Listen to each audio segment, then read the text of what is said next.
That's sort of where you get into trouble with the MAGA movement, when you just instantly sweep away and condemn everyone and say, well, some people were saying racist stuff about Indians, and so this entire argument now is based on racism. It simply isn't.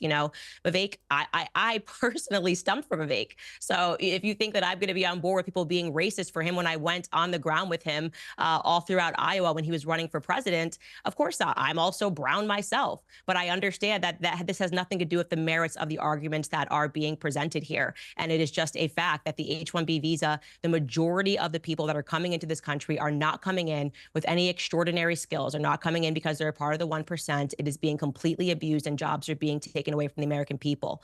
Now, Piers, to your point about the MAGA rift, I'm glad to see it. I very much agree with Steve Bannon. I mean, the last estimate that was done, by the way, and this speaks to Mikhaila, you saying it's just 85,000 people that are allowed annually. Well, the last estimate that was done in 2019 approximated that 600,000 foreign nationals were here on this visa program, all of them being provided with a pathway to citizenship that doesn't include, in 2 years, you can then get out of that program and become a permanent resident.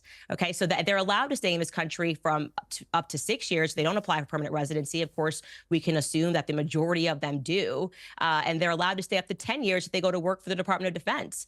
Again, all of these applicants have a pathway to citizenship. So you just imagine, you're like, yeah, I just went to work in America as a teacher for a couple of years and I became a citizen, or as a janitor for a couple of years and I became a citizen.